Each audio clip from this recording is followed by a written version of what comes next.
टूटा, जो सरजू में डूबा जा। ये कंगन मेरी माता की निशानी है, अगर ये कंगन मुझे नहीं मिला तो मैं सारी सरयू नदी को सुखा दूंगा। दया करो राजन, दया करो। नागराज, अगर आपने इस पतित पावनी सरयू को सुखा दिया तो अनर्थ हो जाएगा। जिस कंगन की आपको तलाश है वो मेरे पास है महाराज, ये लीजिए। संभालना। ये कंगन आपको कहां से प्राप्त हुआ नागराज? कंगन कैसे आया पास, मेरी कन्या सुनिए राजन, सरजू जल में करती वास। घूम रही थी जल के अंदर, पड़ी नजर कंगन के खास।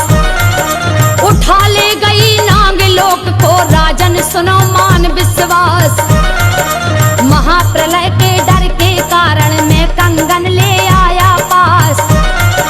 जो भी भूल हुई है हमसे करिए क्षमा जान के दास। कंगन पाकर खुशी है राजा, कंगन बिन जो रहे हताश। बोले राजा नागराज से, वर मांगो पूरी होवास, वर मांगो पूरी होवास। हे राजन, भगवान शिव की कृपा से हमारे पास सब कुछ है, बस दिल में एक लालसा लगी है जो आपको देखकर और बढ़ गई। बोलिए नागराज, बोलिए। मैंने आपको वचन दिया है और रघुवंशी अपने वचन से कभी पीछे नहीं हटते। आपका वचन अवश्य पूरा किया जाएगा। बोलिए महाराज, बोलिए।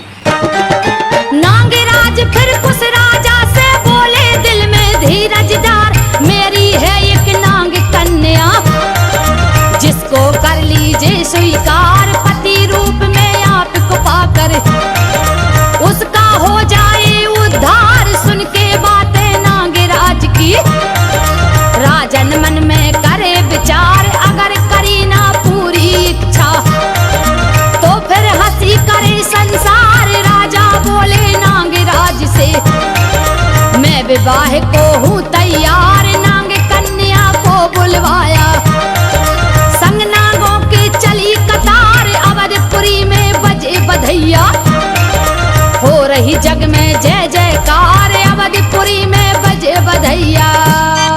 राजन, हमारी कन्या को स्वीकार करके आपने हम नागलोक वासियों पर बड़ा उपकार किया है राजन। नहीं नागराज, आपकी सुंदर कन्या को पाकर तो हम पृथ्वीवासी धन्य हो गए। नागमणि उपहार में सभी ने राजा को दे दी नीलान। पर्वत जैसे दिखने लागी नीलमणि दे दई है दान। जहाँ विवाह हुआ राजा का बना दिया मन